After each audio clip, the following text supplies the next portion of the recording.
In continuation of part 1 of the video from the chapter 3 from gathering to growing food, now let's see the early customs and practices of the early human. Well, the scholars have studied a lot, but the archaeology still do not find any satisfactory answer which tells us about the customs and practices of the early human. But by the study of the present day farmers who practice the simple agriculture, these scholars do suggest that the early human might have also used the same kind of customs and practices.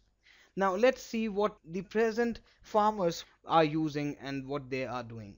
They're called as tribes, where 2 to 3 generations live together in a small settlement called as villages.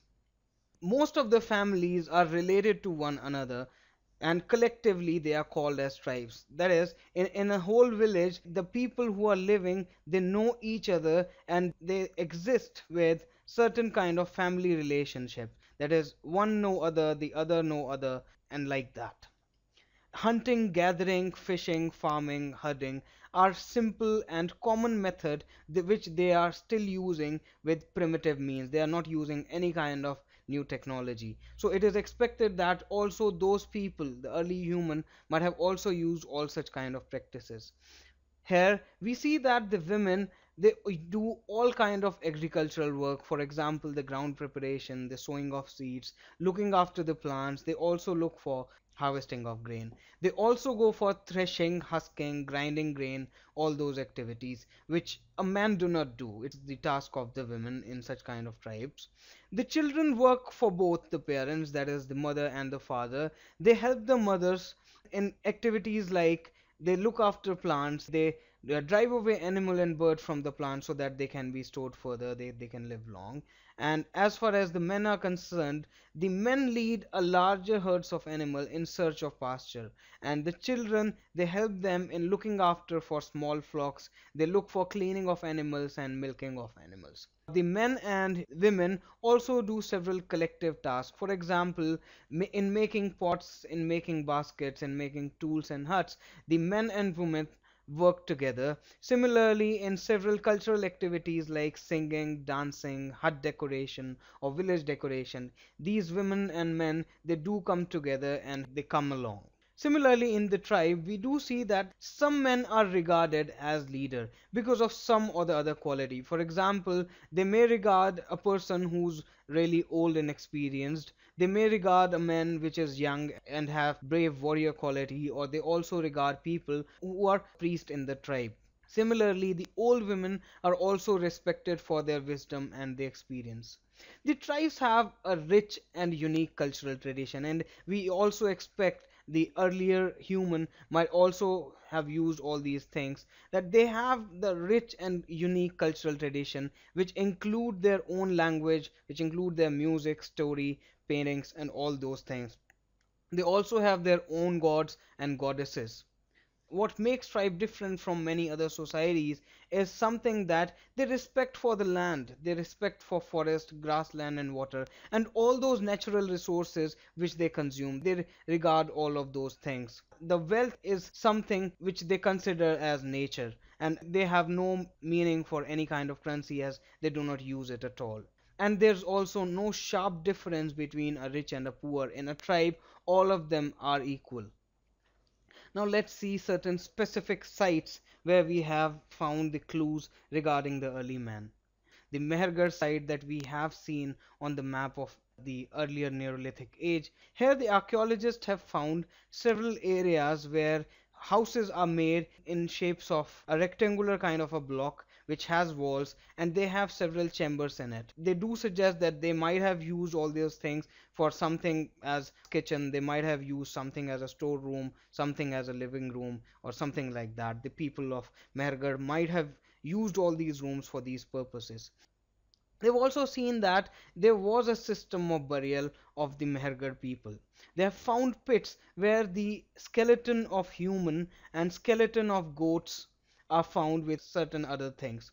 This suggests that the people of Mehergarh, they used to believe in the life after death. This is a good thing that we know that the people were considering enough about all these things.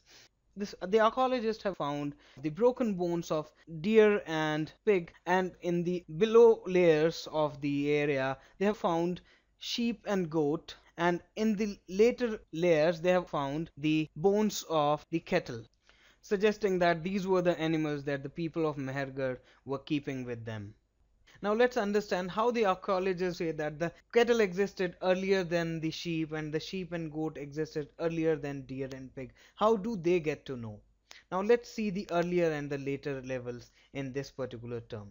Now let us suppose that the people start living on a flat ground layer here, and when they live they start creating homes, they start creating houses, and they make out waste and it gets stored in the nearby vicinity.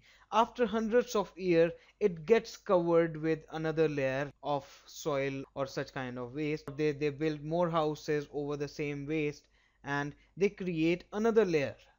Now this is how another layer is formed, and then they make such kind of waste. Similarly, over hundreds of years, this thing will get again filled up, and the people will create more houses over this particular layer.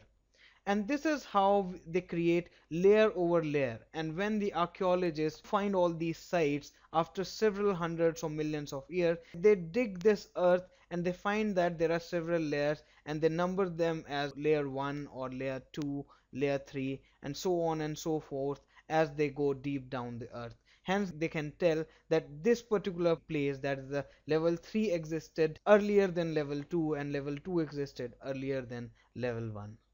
Now let's ponder over a closer look at the Daujali herring, which is nearby the Brahmaputra path in India, which is quite near the China or the Myanmar route here.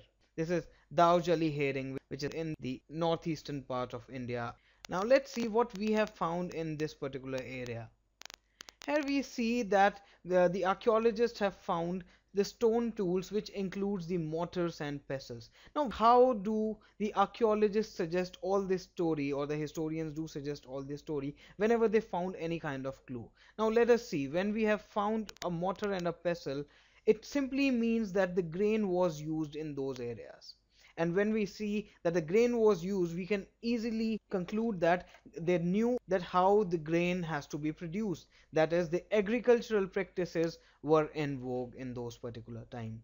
Therefore, we also know by this thing that the people, as they knew about the mortar and pestle, and also they knew about food preparation, and certainly the grain was there.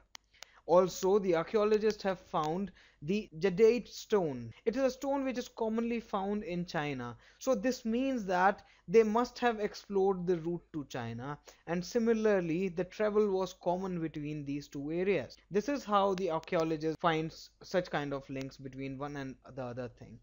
We have also found the fossil wood things and the pottery, where a fossil wood is something, a kind of a fossil made out of wood, and hence they have found the tools made up of fossil wood, and they have also searched for pottery. You can easily conclude how we can link all these things with the early men of those era. I hope I was able to make things clear of this particular chapter, that is the gathering to growing food by the early men.